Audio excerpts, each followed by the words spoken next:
你想成为一个名副其实的白领吗？你想拥有一份令人羡慕的高薪工作吗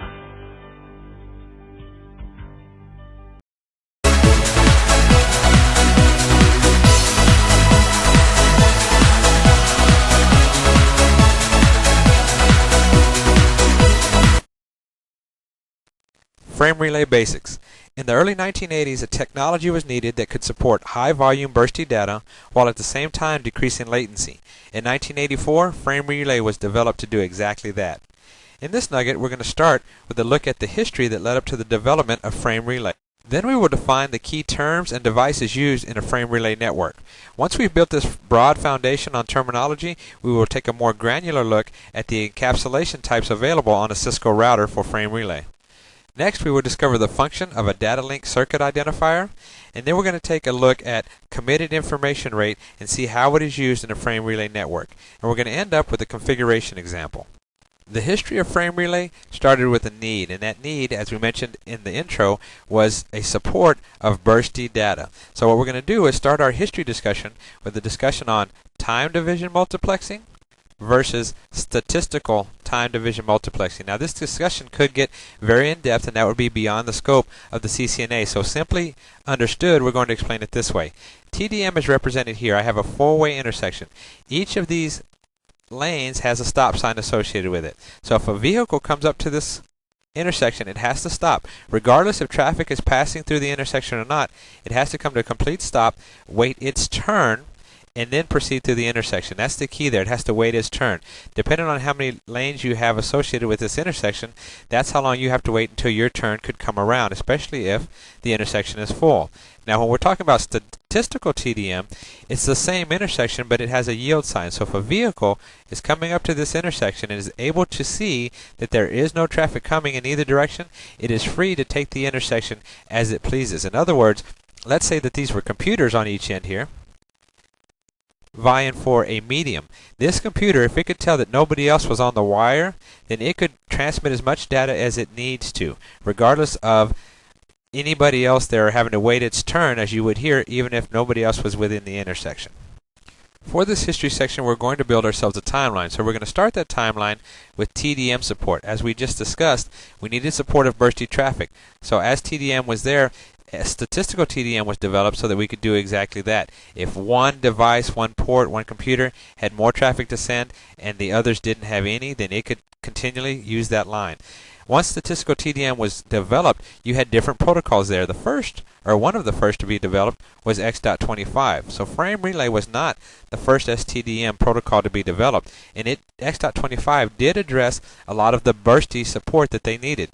But remember, there were two parts to the support. Support of bursty traffic, and at the same time a low latency, decreasing latency. X.25 was founded in a time where the copper wasn't that reliable, and neither were the local area networks for that fact, or the wide area. So what they had to do is build in a lot of error correction capabilities, and it adds a lot of overhead to that protocol or that technology. So this is where frame relay came into effect. In 1984, it was developed to make a faster packet switching network. So here we have frame relay.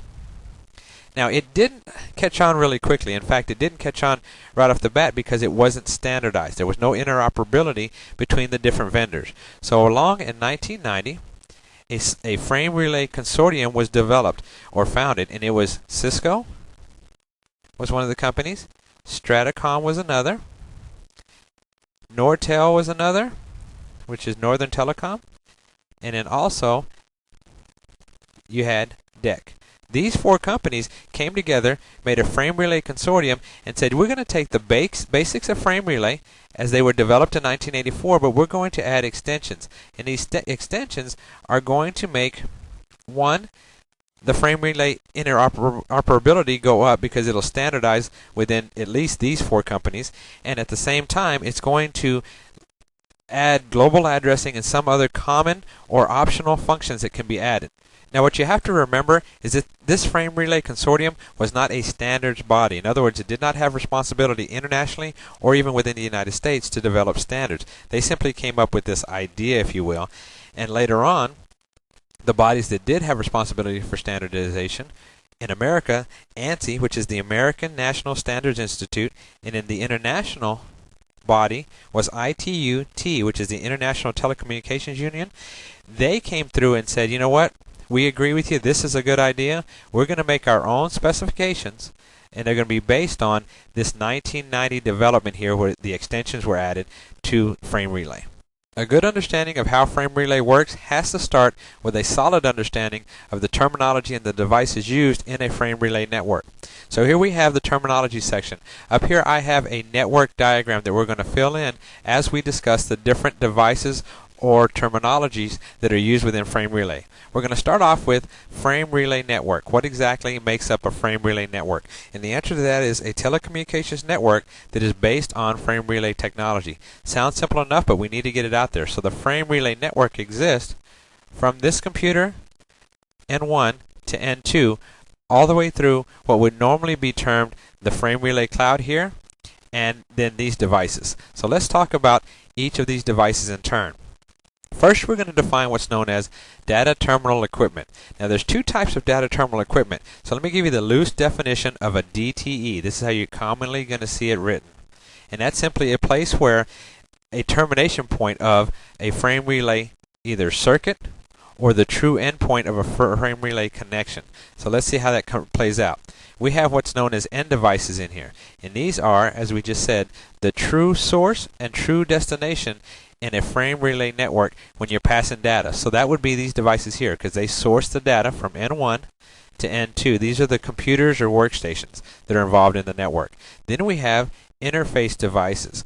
The job of an interface device is to interface, as you might have guessed, an end device into the frame relay network. So that's what this device is going to do. The end device is here. The frame relay network exists here, and you normally see that drawn as a cloud. So this area is going to be interfaced by router number 1, and part of its job is encapsulation. We're going to talk about that in more detail later in this nugget, but for right now, just understand that as N1 sends out a frame, that frame has no hint or sign of being involved in a frame relay network. It's not until it gets to this point that it is encapsulated to go across that frame relay fabric. Remember that encapsulation is as simple as wrapping an original data unit in another data unit. Alright, now let's talk about data communications equipment. Also, this is going to be commonly termed as the DCE. Here we have the DTE, here's the DCE. This DCE is carrier-owned equipment when we're talking about frame relay, and it's the switches. So here we're going to have switches within the carrier that are dedicated to frame relay. It is important to understand that in this cloud that represents the frame relay network, it can be made up of one switch or many switches. It really just depends on the type of network that you're connecting to. So when we're talking about that, frame relay networks can be private, which means that one enterprise operates and owns that network, or it can be public, so a much larger scale, and you would normally join a public frame relay network through a telephone carrier. Alright, let's move on with our definitions. The next thing we have is an access line.